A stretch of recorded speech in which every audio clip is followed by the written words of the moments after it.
I had my epic meltdown that sparked my whole sober. I love a mentee journey. bee. Tell me about yours. Oh, it was a really good one. We had a family wedding. It was black tie, very fancy. I'm a bridesmaid. And I'm like holding my glass of wine and I start screaming and yelling and acting like a total lunatic. At that point, I was like, okay, like there's no one left to put blame on but me. Yeah. And I was like, I think I'm going to not drink for a week. And I've never woken up one day of choosing to not drink and regretted it.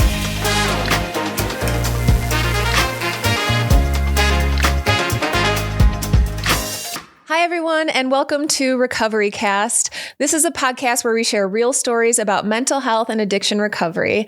I'm Brittany Baynard, and joined with us today is Lauren Welch. Welcome today. Thank you. So happy to have you, and so glad you guys are finally joining our discussion. We've been here kikiing for a little bit. It's been good. Yeah, it has. It's been awesome getting to know you. Lauren is a salon owner, hairstylist, recovery advocate, and she started Sober Curious Society. So that is a place where people can explore all aspects of sobriety. I think it's a wonderful community that you've started there. What began as what I think a lot of people could relate to is like a nightly glass of wine, maybe something that we just notice in our lifestyles that it wasn't adding anything to, and something that we could adjust to make our own lives better, has led into an amazing social media presence and new way of life for you. So let's get started. Thanks. Yes.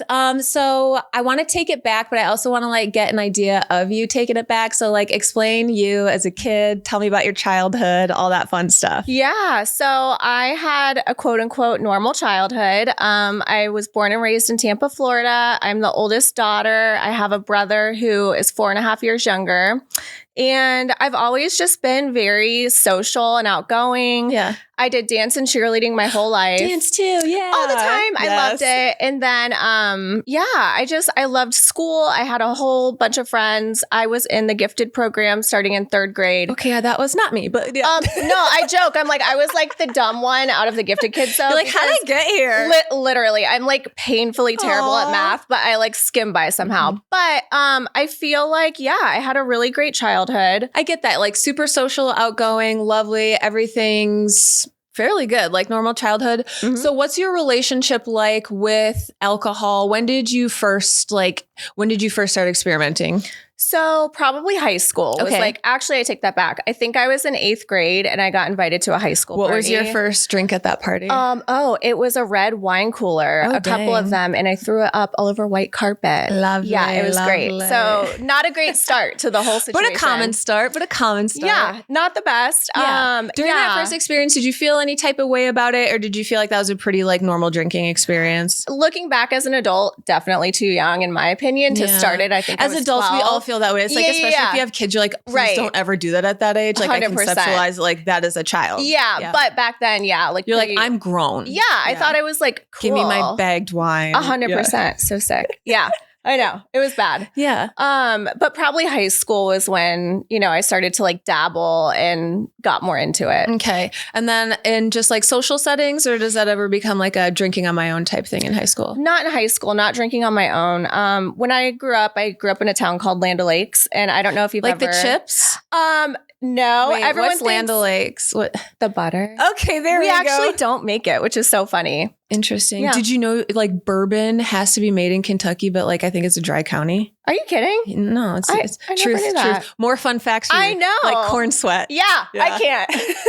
I'm learning lots of stuff though. Yeah. Okay, so Land O'Lakes. Okay, so I grew up in Land O'Lakes, and I don't know, have you ever seen Varsity Blues? Like with... Yes, okay. Absolutely. Okay, so back then, that's like what our town was like. It was super small town, very rural. Yep, same. So like we just partied in fields. Like we would get kegs, and cornfields, take a 4-wheeler out to like the middle of nowhere. Like, so we partied pretty hard back then, but it was never drinking alone. It was more at parties. Yeah. But I even like knew back then that I overdid it more than other kids did. Yeah. Okay. So social settings with friends, does it progress in college? So it kind of got worse, I'd say, towards like my senior year. Okay. My parents got divorced my senior year. So that in like the grand scheme of things was probably like hindsight's 2020. I was using it to cope. I mean, that's a huge thing, especially it's like that later. Mine got divorced when I was younger. So it's like, I just kind of grew up that way. Yeah. But when you grow up and you're like, no, my family is like the parents that are together to have that happen. Then your senior year, that's huge. It was hard. And two, I think because I was like almost an adult, like 17, 18,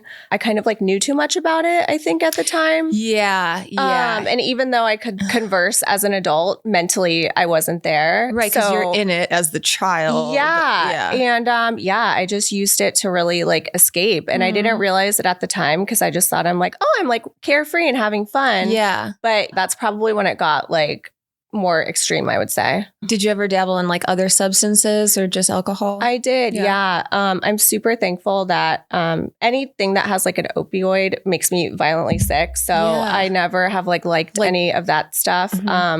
But that was like the rave era with like ecstasy, and we would go to like rolling parties and then a little bit of like cocaine. Yeah, same Midwest. I know. It's just a sign of the times. I don't know what it was, but it was like growing up, it started with like Gossip Girl, Jersey Shore, like all of these things. I felt like my like early 20s, I was just supposed to be partying. That's what everybody's doing, right? Totally. Like everybody's doing this and everyone's, and it's a new episode the next time for them and they're all alive and they're fine because it's a TV show. Yeah. But I think I just did not separate that. It's like how realistically you should be living. And like, that's not it. No. And it's so true. And it's like, you like want to emulate whatever they're doing. Because it looks fun and they're dressed cute. Right. And I don't want to say everyone was doing it, but everyone was doing it almost. Everyone that I surrounded myself with. So to me, it wasn't like abnormal back then. And the people that weren't, I remember thinking like, what are you doing? Right. Like, what are you doing? Right. I think I was trying to feel something else. Yep. Same. I just felt lonely. I think that's what it was. Definitely. You went to a beauty school? So I did. Well, I started a semester of community college, but I wanted to go to hair school right away. But my parents were like, you need to go to college, blah, blah, blah. Yeah. So I went and I hated it and dropped out. And then I started cosmetology school when I was 19. Okay. And then, that's when it took off. I knew that I loved it right when I started. Right. I worked in hair salons in high school as a receptionist and just like loved it. And I was all about like the creative side of it. And it was just so fun. But we were like partying all the time when I was in cosmetology school because all of my other friends were in college.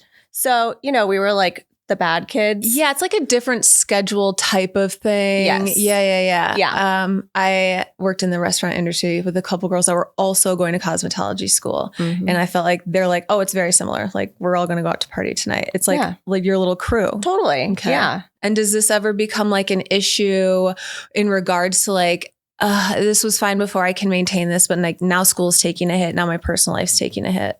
Yeah, I kind of had to like buckle down. I think, I was so terrible. I think I was missing like 400 hours when I was supposed to finish. At that point, I was like, I really need to like get it together and focus. And I was staying at school for 12 hours a day just to like knock it out and finish it, which was my own fault. Yeah. But my poor parents had to pay a lot of extra money. And I'm very grateful that like they were able to do that. Thanks, guys. Thank you. I know, or else I wouldn't have been able to finish. But yeah, so I think that was like definitely a wake up call. And I was like, okay, I need to like focus and just knock it out and finish.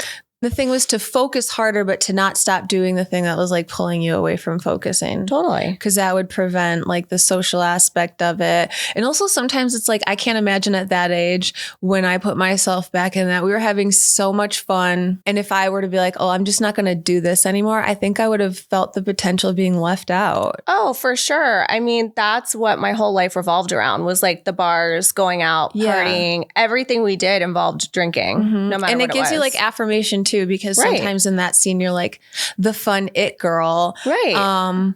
But it's literally at nighttime when there's alcohol involved and it feels super lonely anytime outside of that. Yeah. Which makes you feel like then you need that environment to feel happy. I'm literally putting pieces of my own life together right now in my head. I'm like, why was I always like yearning for that? Right. Because like thinking back on it, everything that happened, I was like, I didn't even want to do this. I just didn't want to be alone. Yeah. I honestly didn't know anything else. Like I had done it pretty much consistently from 15 until I'm like 19, 20 at this point. Yeah. I didn't even like wrap my head around that there could be a different way of life. Right. I just thought that's the way that it is. Right. I don't know if I like it. Yeah. I don't know if I like something else. This is just like, I just want to be with people. And I know all these people are always out all the time. So I don't have to be alone. I know I can call someone because someone's always going to want to go drink. All the time. Yeah. I work with a lot of like younger people, probably like 10 years younger or so, like early 20s. And the amount of activities that they all do that don't involve drinking is so cool. Yes. And just like the fun stuff that maybe at that age, I would have been like, you want to do that? Yes. But now I'm like, oh my gosh, I love that you guys want to do that. Can I join you? Me too. And it's just really, really great to see because I just feel like it's a whole different life. You know what I mean? And they're making bonds not based around like substances and like not remembering fun times. I don't think they get enough credit for that. I know. That's a really great thing to bring, to start a friendship, to actually have a friendship. 'Cause thinking back on it, I was like, I think I had a million acquaintances, but I don't know if I could have like counted on someone to like open up to. No. Did you, in like that time period, you felt like you needed to focus more on school because something was happening, but did you feel like that thing was happening was caused by your drinking? And did you ever like open up and talk about it? Like, was that ever a conversation with your friends? Not with my friends, not back then. I think just because we were all kind of doing the same thing. Most of us like kept our shit together. Some didn't. That's when pills got really bad too. We had a lot of friends pass away, which was awful to go through. So I think like in my friend group, we all rationalized it that we were like doing what we're supposed to be doing. So we don't have a problem because we're not bad because we're just drinking. Right. We're like, we have jobs. Right. I can put myself together during the day. But my parents, you know, I would they would talk to me about it more at that point. So fast forward then. So you end up like you graduate beauty school, you open a salon. Oh, not at first. Okay. So you graduate beauty school, then what happens? So I had started working at like a larger commission salon in Tampa. That was my first job. And I was there for almost 8 years, it was great. It was so fun. And I'm still really close with a lot of my coworkers. And we work together now at the salon that I own, which is really cool. But yeah, so I worked, it was called New Identities. And I was there forever. I feel like I grew up there. I met my husband while I was working there. I love that. We got engaged. Wait, was he a customer? Or you like cut his hair and you're like, oh my gosh, this guy's so cute. It's a good story though. No. So he had moved from Pennsylvania. I don't know if you guys know, but he was on, do you remember MTV? Please. Yes, I lived True Life. Yes. Okay. So Adam was on True Life. I'm going to rehab. My husband. Really? I have Paramount. I'm going to be watching that tonight. Okay, you have to watch it. I think it aired in 2008. So I actually saw him on the show before I ever met him in person. Stop. Oh my gosh. Okay, I'm so excited to watch this. I'm on an episode of Undercover Boss. Oh, are you really? Yeah. Stop. Yeah, That's so cool. For an old startup I used to work at. We could talk about that on camera. Oh, I'm excited. I want to watch that now. It's just a really cute, like, hi, welcome to and I love it. Yeah. Anyways, so I left the fame behind, but you know, we're doing better things now. Yeah. One thing about your stories, I feel like it's really common because it doesn't feel like there's like some type of like tipping point. There's not like some type of like spiral where we're needing intervention. It seems like a very common, like, I'm kind of just like doing what my friends are doing. Nothing's over the top. This is just like a very regular way of life for a lot of people. Yeah. But at some point, we're just like, okay, this has been going on like quite some time. And I feel like other things are starting to happen. And I don't know if it's being like attributed to this. Right. So there isn't like a rock bottom, but what are you feeling as these like years go on? That's a great question. So as time keeps passing, I'm at my salon for like 8 years. We end up getting married. We bought our house. And then I ended up leaving to open my first salon suite in 2014, which was so exciting. And we had our first baby in 2016. Personally, I think it was like a really like slow burn of, you know, when you're younger in your 20s and you're going out and partying. Well, now I'm at home with a baby. So it just feels different too. Different. You're like, oh, I'm a changed woman. Right. Yep. But it switched from going out to bars to drinking on my couch. Okay. And in my head, I was like, well, I'm not going out. I'm not like taking shots, but I'm going to have like a glass of wine. It's like Monday night. It's literally encouraged everywhere you see it. You know, one glass would turn into like 2. And then we would maybe go out on the weekend and have dinner. And I didn't realize that it was happening as it was going on. But I think the pandemic is when it got really bad for... I feel like it exacerbated that for a lot of people. It really did. I called it like the never-ending hurricane party because in Florida with hurricanes, it's like, oh, how much can you drink when you can't leave? And blah, blah, people blah. just like stock up on stuff. All the time. We would have like more alcohol than water. It's just ridiculous. Alcohol stops. So we're in Wisconsin. They stopped selling, here at 9 p.m. Oh, wow. Yeah, you can't buy alcohol past 9 p.m. That's crazy. Florida's so like 24 hours. People, I know when there's a blizzard, people do tend to stock up, but I think they that helps limit it. Yeah. I feel like 2020, and we had just had our second baby in 2019. So he actually turned 1 during quarantine. You got a straight up COVID baby. I did. Yes. We had his first birthday was Tiger King themed. He's going to look back as an adult and be like, what the hell is wrong with you? You had to be there. It was like fitting. You were. Right. But, yeah. It was like fitting for the time. But and then I couldn't work being a hairstylist and salon owner. So my business was shut down. And then my husband got furloughed from his job. So we went from having like 2 steady incomes to nothing. That's huge. And it was very stressful with like a new baby. And I think that's probably when it got really bad. And I think I also was like struggling with postpartum anxiety. And it was never really like diagnosed. I just felt awful all the time. I mean, after that 6-week checkup, who really cares? You know what I mean? You're fine. Mental health problems start with women at 6 months. After that like initial part where postpartum depression, there's another peak at 6 months that I think a lot of people just aren't aware of. And it's really, really hard being a new mom every single time it happens. Anytime you're bringing in, your hormones are going crazy. You had a pandemic. I call it the plague. Literally. But like navigating that while also having a newborn baby, I would be scared of literally everything because it's such an unknown time. And you're like, I just want to protect my family and I have no idea what's happening. Yeah, it was honestly like terrifying. I had my older son was 3 and then Bronx was a baby. And it was just so, I don't even know. It felt like it was like out of a movie, like as it was happening. It was just traumatic. And, you're in it and living it. And I just couldn't cope. So I was drinking, more at that point. What was like your average day or evening like when it came to drinking? It would vary. Like sometimes I would have like 2 glasses. Sometimes I would have a bottle. Yeah. Sometimes if friends are over, we'll go through like bottles of like wine. And it was very like unpredictable towards the end of it. Yeah. And that's when I kind of started to get like freaked out, like by my own behavior with it. How did your behavior change? I could have a glass of wine and be like blackout drunk sometimes, or I could have like several drinks and be up and talking and you wouldn't know that I drank a lot. It was very weird. And I felt like just my reaction to the alcohol was like all over the place. Right. And I couldn't like control it. Yeah. It doesn't have to be necessarily drinking every single day. Right. But if your body is reacting and you have a single drink and you can't remember what happened. It was weird. Yeah. Hindsight. Are there any other things that like you noticed? Maybe like I was kind of craving it more than I was before. I was thinking about it. It was like part of my daily plan. Oh, for sure. I mean, once like, 6 o'clock hit, I'm like, okay, well, it's like Pavlov's dog. Pavlov's bell. Yes. Yeah. Like I'm not joking. Like the cork, like opening, it would send this like response, like the sound of it. It was very weird. But yeah, it was like clockwork. And it's like really big in mommy culture too. I know when the pandemic started, like we were trapped there and like we had a Zoom like drinking game night. Yeah, we did too. Yeah. So it's the pandemic, you're struggling with those things. It starts progressing. When's the point where you're like, I'm kind of done with this? In 2021, we opened, my husband and I, our first salon suite that we were actually like the landlord and renting out suites. Oh, awesome. Which was really great. Yeah. Thank you. It was labor of love.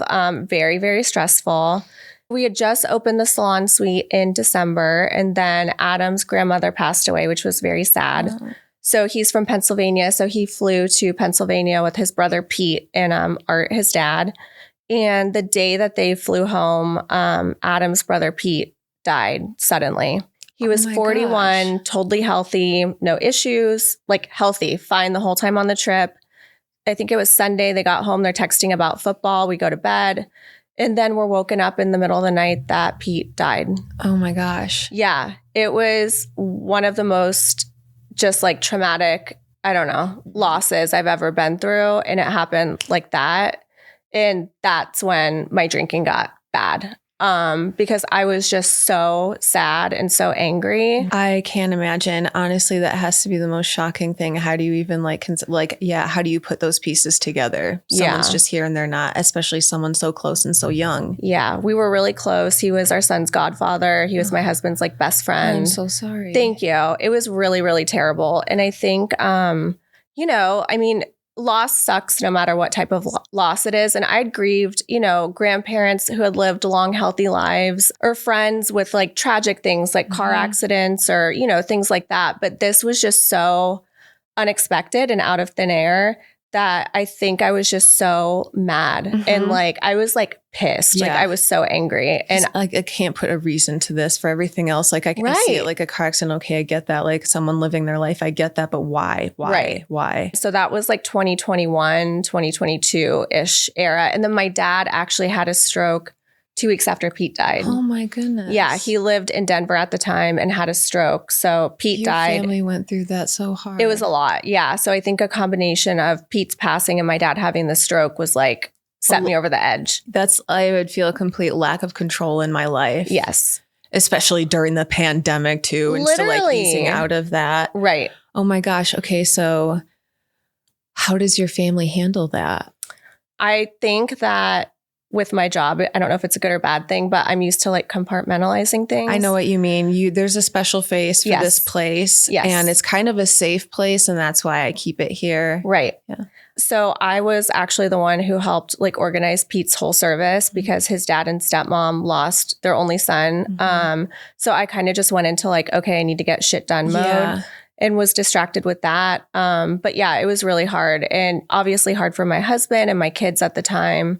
My dad was so far away when that happened too. So that was a whole nother. It's a huge tug in so many directions. It was tough. Oh my goodness. I am so sorry. Thank you. Have you gone to therapy or have you seen anybody prior to like at this point, at any point in your life? Yes. So what's really interesting too, I don't really remember going when my parents got divorced. Divorce therapist, Yeah, like I think it's mandated by the state. I don't remember going. Even which as is like weird. a high schooler? Yes. Interesting. I remember mine. I remember the treats they gave us. I know. I'm like, I don't know if it's, your brain's way of like removing traumatic like there's probably a lot going on. Yeah. I don't remember that, but allegedly I went. But yes, I've gone as an adult too. So I've gone like intermittently and it was kind of like weaved in between those years. And then I started going again like within the last like year or so. When you went previously, did you ever talk about your use with alcohol? Oh, I sure did. You did? That's awesome. So you were open about it. Yep. It was a couple years ago.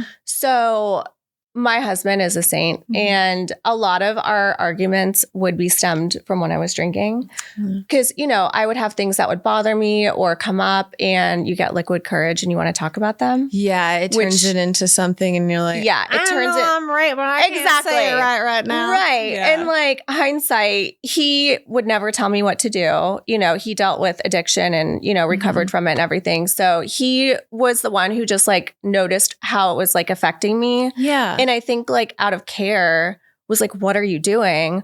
But in my mind, I'm like, you're not going to control me and no one's going to tell me what to do and blah, blah, blah. Me being me. I researched the therapist and she had like trauma, addiction and, other, I think family stuff that she covered. Check. Yeah. I was like, let's go. So when we got there, cause, I basically just like laid it out on the table and I was like, he thinks that I drink too much, but I only have like a couple glasses of wine, and of course she's not going to like tell me it's good or bad because that's not their job. She wants you to come to that conclusion. Right. So I felt like that was before I was ready to address that it was like a problem. And I was still like grasping to like make other people realize she's fine, Your husband going through an addiction of his own. What was that like for your relationship?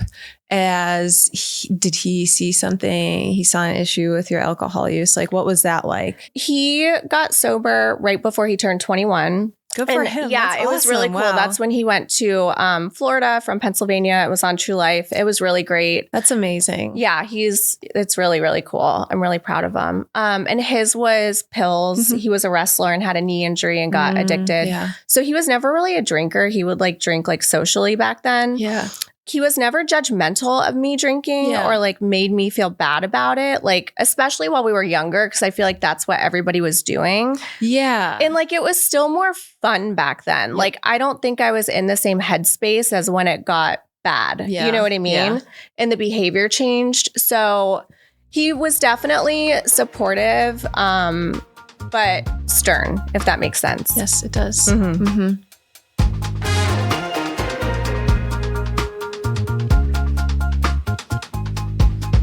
This podcast is brought to you by Recovery.com. Recovery.com is a place where anyone can find mental health or addiction treatment options specific to them. You can filter by location, price, insurance coverage, therapy type, mental health condition, levels of care, and so much more. Recovery.com is the best place to find mental health or addiction treatment for anyone, anywhere. So you had seen a therapist prior. Wondering because like when COVID hits, when all of that horrible loss happens in your family, when your dad's not doing well, do you have any tools to grab onto other than like, this is numbing me, this is what's going to happen? It wasn't until probably, I'm trying to remember the timeline, at least 6 months, almost a year after Pete had died, that I went to the therapist.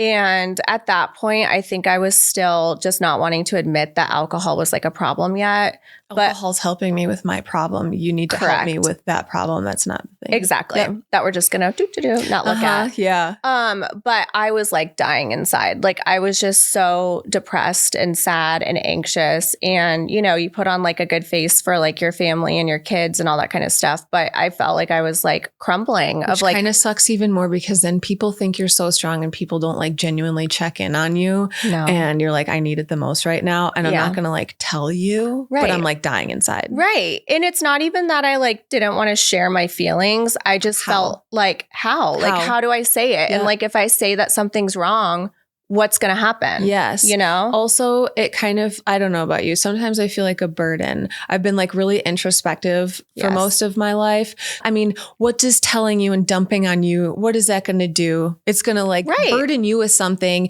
And I don't think you can fix it. So why would I even tell you about it? I just have to like sit with it and fix it on my own. Right. Which is like the worst way to look at it. And I'm the same way too. And I feel like as moms and women and just in general, like we're fixers and we care for everyone all the time. And sometimes we need the care, but we're not. We always, not sometimes. Always. We always need the care. It's like we're the last ones to take care of ourselves. We will run for so long. All the time. We'll be like, why am I breaking down? Why am I breaking down? It's like, girl, all the laundry for everyone else is done. Your house is beautiful. Everybody's stuff is taken care of. You're the one breaking down. Right. Like it's because all of this stuff is like taken care of, but you're not taken care of. It's true. Yeah. And I think like, I don't know if it's like society or social media or how this picture got painted, but like we're not meant to be okay all the time. No. And just because we're moms and women and all the things, and I'm so girl power, like we're strong. Sometimes we need help. I'm soft too. Literally. I want to be soft. I know. It's like, I know. You're not alone. Same. I was built for the soft life, but I have to take care of people. Yeah. I know. I completely get that. And it's hard to get that reprieve as a mom. And I think that's why this like wine culture thing is so big because it's like, you know, we're not going to get that rest. You might as well just glug. Right. Yeah. And it just like perpetuates itself in everything you see. They make it look fancy. They make it look fun. Yes. But there's not like the behind the scenes where that person's still like miserable because that thing isn't fixed. I say that all the time. And it's like, you know, like the beer commercials where everyone's at the beach and they're having fun. They've had 12 beers or whatever. Yeah. Show them passed out behind the garbage. That's the real deal. That's the fun. Yeah, exactly. My gosh. So you've got a lot of stuff going on. There's the mommy wine culture. You've seen a therapist, but it's to fix the things that you feel are the actual problem, which can also be the problem. When is the moment where you decide or you get curious, like maybe I want to stop drinking? So probably right before I had my epic meltdown that sparked my whole sober. I love a mentee journey. bee. Tell me about yours. Oh, it was a really good one. Okay, so probably a little bit before. So this is the beginning of 2023, and we're just let back out of the cage. Yep. Everyone's a little wild. Yep, you know. And at that point, I was like, okay, I feel like I need to change something, but I'm not that bad. You know, I'm like rationalizing with myself. So I think I started following like sober influencers on Instagram, which is cool. And I'm like reading about it and I'm like, okay, you know, that could be cool. So then we had a family wedding. It was black tie, very fancy. I'm a bridesmaid. Yep.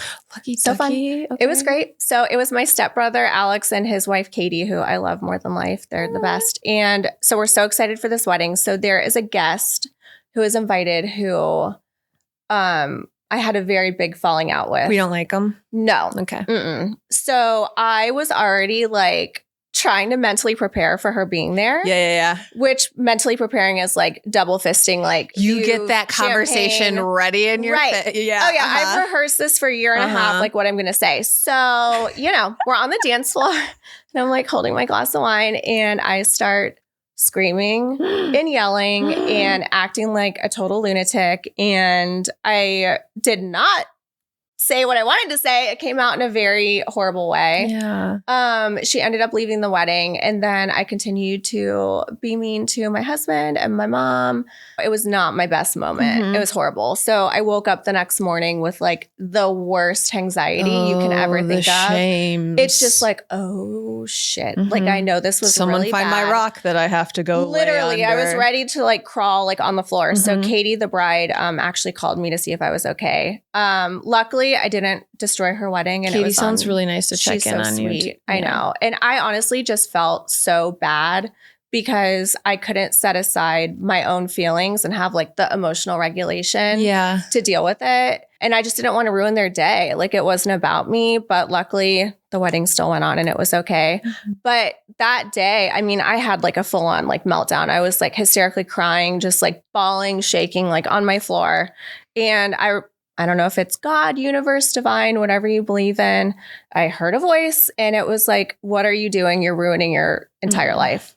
And at that point, I was like, okay, like there's no one left to put blame on but me. Me and alcohol. Like we're in this together. And I was like, I think I'm going to not drink for a week. And that was scary. Like at the time to say like, I'm not going to drink for a week. Because you don't want to disappoint yourself and then be like, oh shit, what is if I there can't a do problem? It? Right. Yeah. So then I did as if that was going to declare the problem. Obviously. I know. So I did it for a week. And then I was like, oh my God, I feel good. Like I don't feel like shit every day. I'm sleeping better. And then I'm like, I wonder if I can do like one more week. And then I did another week. And then my birthday party was like 2 weeks after the wedding that I'd already planned. And at that point, I wasn't really like telling anyone that I wasn't drinking. Because I honestly didn't want to like weird out my friends and family like more. And I wasn't ready yet. Done the same thing. Yeah. I'll launch it when I want to. Right. So I showed up to my birthday party with like a Stanley cup and everyone's like, oh, can I buy you a drink? I'm like, I have one. I'm good. Like, what are you drinking? And I'm like, vodka Red Bull. They're like, you don't drink that since college. Smell it on you. I know. So I made it through the birthday party. But once I got to 30 days and I just felt like so good. I was like, I think I'm going to post something about it. And I was so scared just because I was like, what if I drink again? You know, and what if people make fun of me or whatever? What are the millions of possibilities that people could think? I know. So I just kind of like wrote out my thoughts and like how I felt. And I was like, you know, I did it. Thank you for a month. And I'm not saying it's a forever thing, but I just feel so great. And I just wanted to tell everyone like, you can do it if I can do it. And I got flooded with messages from tons of people. Like some people I knew, some that I didn't. They're like, what are you doing? That's so great. I'm in the same boat. And at that point, I'm like, I don't know. I'm just like not drinking. And that's how the Sober Curious Society idea started. Yes. Okay. Tell us all about it. So I want to know like how people can be a part of it. What do you offer there? Because I love the idea of Sober Curious. I think the idea of just sober, I'm sober. I like just cut dry might be a lot for people. And there are so many people that are curious about sobriety, but like, where do you start? Who do I reach out to without them thinking like, maybe I think I have a problem wherever I am in my thought process of this? It seems like you've created such an amazing community and space for people to go to. Thank you. Yes. I feel like I was basically trying to build community with people like me because we were almost like the gray area of addiction and substance abuse where it's not a healthy relationship. Yeah. Our entire life hasn't fallen apart yet. Right. But if you continue on the path that you're on, right. So the Sober Curious Society is geared towards women. It started as a 30-day self-led program. It's a digital course, and then you're added to a community, which is really cool.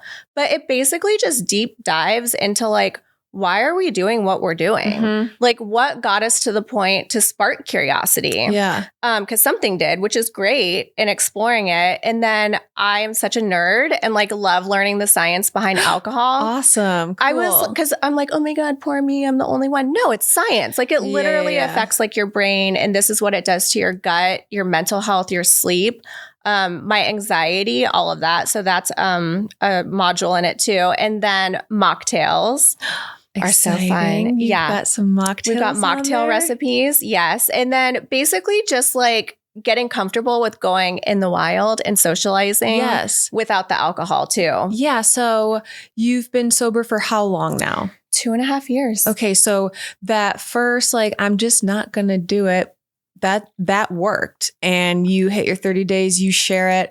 Are there times then where you do start doubting yourself? How did you maintain your sobriety? So there were 2 times that I can remember. The first time, it's very random, but we were having a birthday party for my son at my mom's house. And I think I was maybe like 3 or 4 months sober at that point. And I text Adam and I was like, I think I'm just going to grab like some White Claws. And he's like, what? Yeah. And I was just like, I don't know. And then I didn't do it.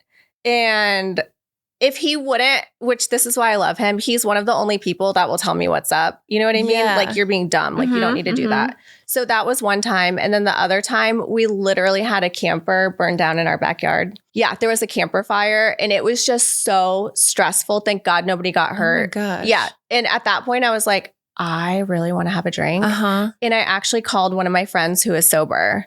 So I think having support. So Adam was support the first time, even though I didn't realize I was like reaching out for it. Yeah. And then my friend Kelly was the second one. And she was like, you don't need to do that. Get up, take a walk. And that's when I kind of learned how fast like a craving will actually pass. And if you get up and like move, movement helps me so much. Yeah. What are some other things? I also agree. Movement's amazing. That started for me during the pandemic when I was like, my anxiety and depression's getting really, really bad. I was in a 2-bedroom apartment with my fiance and my daughter. And I'm just like, I'm going to explode. And I would go on my murder walks. I would put on 2 episodes of Dateline and a podcast and just walk for legit. a bit. Yeah. I'm going to do a murder walk when I get back. You should do them. That's They're awesome. fun. And it ended up being like 2 hours and I go further and further. And it just felt so good. And at the end, a lot of things that I was stressing about, worrying about, craving were just like not there anymore. And I felt like a completely different person afterwards. Yeah, you really do. Movement's huge. I'm trying to get more into meditating. I am such like a busy, like go person. And I feel like when you just have to like sit with yourself and your thoughts sometimes, meditating has helped a lot. And talking to somebody too. Yeah. I think that's one of the biggest things is like when you're internalizing it and I don't know, trying to talk yourself off the ledge. If you can just release it, whether it's like writing it down or calling someone or texting someone, or if you're part of our community, that's what I think the community aspect is so beautiful because there's women and people from all over the world who are going through the same thing that you are. And we can talk to each other, which is great. Wild because everybody feels like it's so isolating. Like, I don't know how to get help. I'm the only one that's dealing with this. Yes. But if you shake that like doubt feeling off and share it a little bit, so many people like with you are going to open up and say, no, I'm like dealing with the exact same thing. Right. They're going to look to you for help. You guys can help each other out. Like that's what this whole community is about. Because I feel like these evil little things like addiction and depression and mental health issues, they tell us that like being by yourself and keeping this to yourself is how it's supposed to be, but it's not it. Like healing comes when you share all of this stuff and people are able to connect with you. And that's how you get help too. Yeah. And I think you hit the nail on the head. It's like, we're like programmed to not talk about it, which I don't know why it's like that. And I think as a kid too, I've always like felt things like so deeply and I really like care about people. And I just want everyone to feel like seen and you know what I mean? Yes. And it's overwhelming. And I feel like that's why sometimes like that was the thing. I was like, I am feeling too much and it feels like the world is burning and I can't stop it. And like you said, I was like, we do have to just like pick the things that we can control. Right. Because the way I could spiral. Oh my me too. Gosh. I know. It's sneaky. Everything's scary. Everything's poisonous. I know. I can't Literally. breathe. You're not alone. Transitioning from sober curious to fully alcohol free is a really big leap. What helped you make that shift? Honestly, just time, I think. Yeah. The more I removed it from my life and the better my life continued to get, it didn't make sense to me anymore. Yeah. I don't know. You'll talk to so many people who are sober, and I've heard everyone say the same thing, but it's so true. I've never woken up one day of choosing to not drink and regretted it, ever. Right, yeah. Where like all the nights where I've overdrank or made promises to myself that I wasn't going to, and then I did, and you just feel so terrible. So I'm such like a literal person. So seeing my life progressively get so much better, like in every aspect. Yes. I was like, why would I do this again? Why would I take myself 20 steps back? No. Yeah. And like, I don't know. It was really funny because at first I'm like, well, if I'm not drinking alcohol, like I need to have something. Oh my gosh. Yeah. Literally. I know. So I would drink like, which I mean, it's not a one size fits all, but like stuff with like THC, everything made me feel weird and I just didn't really enjoy it. So I was like, why am I trying like all this stuff when like. Or am I trying to like substitute a thing when it's just like, I don't really need the thing. I love Diet Coke and like water. Sobriety can change relationships. So how did your decision to stop drinking affect personal relationships, professional relationships, romantic relationships? I don't think people really knew what to think of it. Just because I don't think anyone thought that I would stick with it. And not in a mean way, but I think that a lot of people thought that it was like just a phase kind of. Like a dry January. Exactly. Yeah. It was really interesting to me because I felt like certain friend groups that I thought I would still be friends with. Not that we're not friends, but we didn't have a lot in common once alcohol was removed. Which it is what it is. Yeah. And, you know, you need to do what's best for you and vice versa. So like, you do you know what I mean? But that was kind of interesting. And I feel like with my marriage, it was work. Like, you know, even though it was a good thing with removing the alcohol, I feel like it like lifted this like cloudy, like foggy veil. Yeah. Where a lot of things that like I just wasn't really paying attention to because I'd be like drinking at night. I was like, that's bothering me. Or like maybe that's something that could like improve. Yeah. And it wasn't like the liquid courage of me being like, you need to do blah, blah, blah. Where it I was was the like, betterment of things. Yes. Yeah. So that was kind of like interesting too. But once we kind of like sifted through, you know, resentment too, like there's a lot of resentment that my husband had and like rightfully so. And me too for certain things. So I think once we went back to therapy and pretty much like hashed out what went down, we're in such a better place. Oh, that's awesome. Yeah, which is great. And how's your career going with this then? It's really good. I love that. I have to like pinch myself sometimes. Yeah, I'm very just like grateful. I think gratitude is just, I don't know, it's huge. I don't want to cry. You can cry here. Seriously. I'm happy for you. I know. Like it's amazing. I think being able to just like look at like what was happening before and we can feel like that's it. Like this is how it is. And it kind of just sucks, but I don't know what else to do. Right. And then to see where you're at now and you're just like, I didn't even know I could have this stuff. Yeah. Like I didn't know it could be this good. Right. Like that's magical. And I want to cry for you. Thank you. It's beautiful. It's really cool. And I think I'm still a hairstylist and still work behind the chair too. And I think once I did start just sharing my story, we have such a special like job that we get to like connect with people on You that are level. therapists. The You are therapist. therapist. Yeah. Yes. Yes. We are. I always joke, and like it's just so beautiful because I feel like just talking about like my story and sharing my story, it's opened so many doors and just help people. Yeah. Yeah, which is so cool. That is If you would have told wonderful. me 2.5 years ago, I'd be talking about not drinking on a podcast. I'd been like, you have 3 heads. Right. So like, it's just really amazing that Yeah. like, this is where I'm at. What are some of the things that have changed in your life, whether it's like health, relationships? List off some things that you think have changed for the better since becoming sober. One of the big ones I would say is just the calm. Like, I feel like I was always so anxious and I didn't realize it. So just having more peace has been huge. My patience is a lot better. Oh my I'm gosh. trying. I'm not perfect, but I'm trying.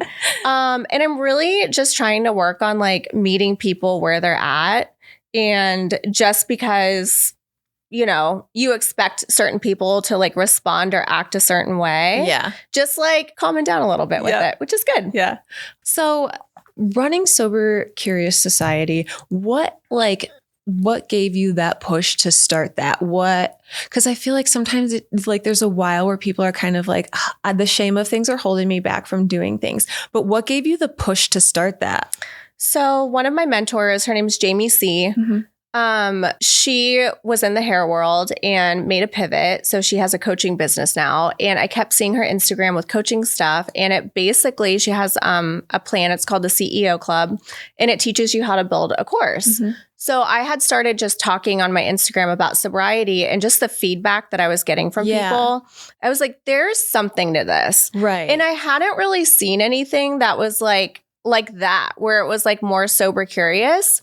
Because at the end of the course, I basically leave it open-ended to the student. And it's like, okay, we're going to recap all the benefits of the last 30 days. How do you want to move forward with it? You're like letting people choose their path. Is there an expectation of sobriety when somebody chooses to do this? No. And that's what I really love about it is it takes like the, I don't know, stigma off of it. I'm really happy you said that, because when I was listening to an earlier interview of yours today, I was like, this woman is just removing the stigma in such a beautiful way.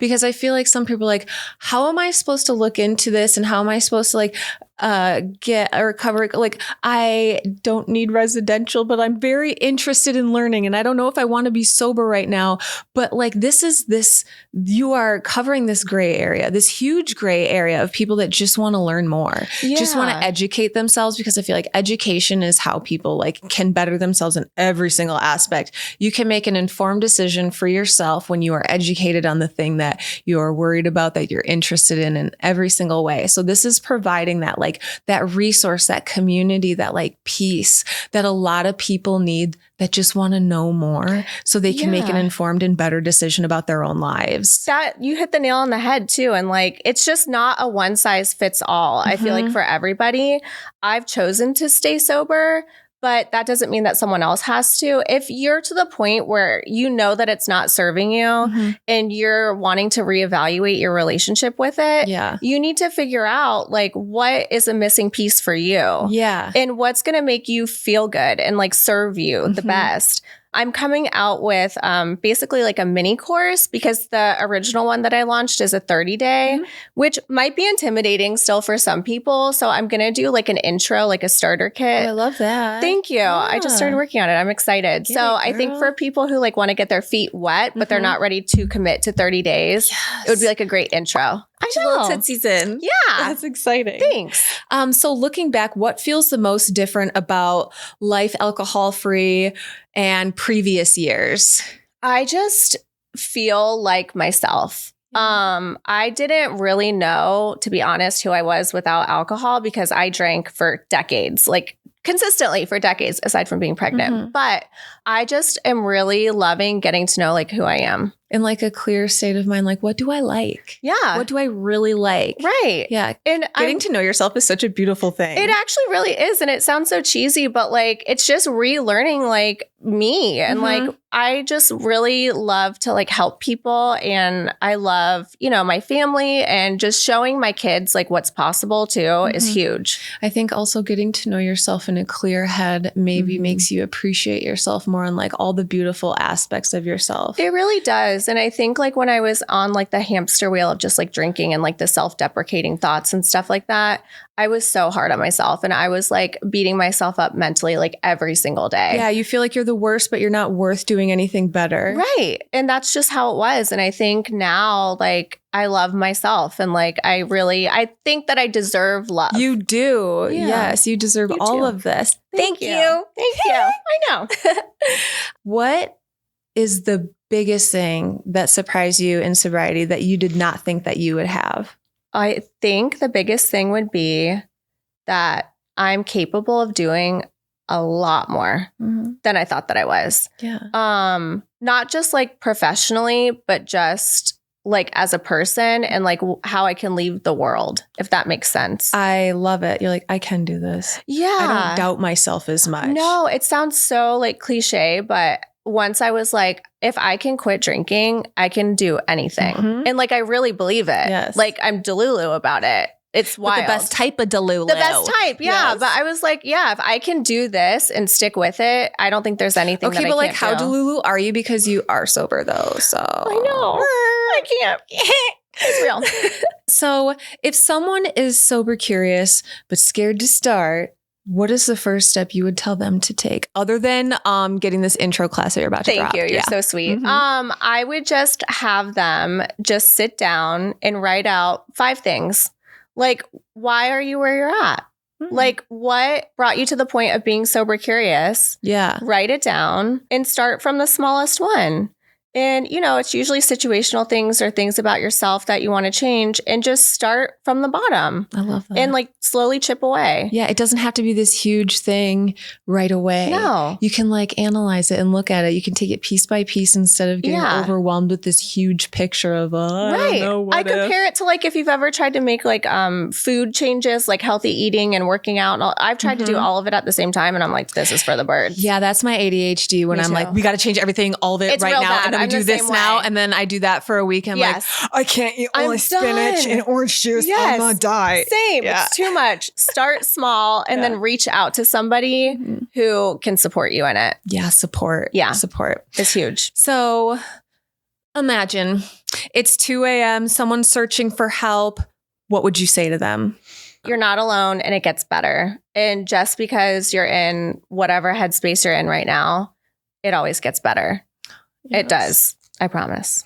I can see it does get better. It does. It's every single person like I get to talk to. It gets so much better. And it's such a beautiful better, a fulfilling, wonderful better. Gosh, thank you so much. I have loved hearing your story. I really love what you're doing, building this community, not just for people in sobriety, but for people that are curious about it. Thank you. I want to hear more about the mini that you're starting. Yeah, I'm so excited. So I basically broke down parts of the main course that I launched. And the mini is going to have almost like podcast style memos, which is very cool. And journaling prompts that go with it. So it's going to be more bite-sized and just kind of starting to like explore like, why are you sober curious? What does sober curiosity mean to you? How do you feel from removing alcohol for the length of your little mini course? Yes. And inviting them to the community and just kind of learning about like what we're about and getting them excited. Oh, that's awesome. What does your 30-day course look like? So that one is broken down into 4 different modules, and that has videos of me talking to everybody. Oh, lucky. Oh, you're so sweet. Lucky. Smashing the like and subscribe on that one. I'm ready. I'm ready. It's broken down into videos, and it has a PDF journaling exercise. Awesome. That's super cool. Yeah. I think a lot of what really helped me when I was starting my sober curious journey was writing. Yes. And I was just basically— You need documentation of this journey. It's really, really important. You do. It's really cool. And then after the 30 days, or even when you start the course, you're invited into the community.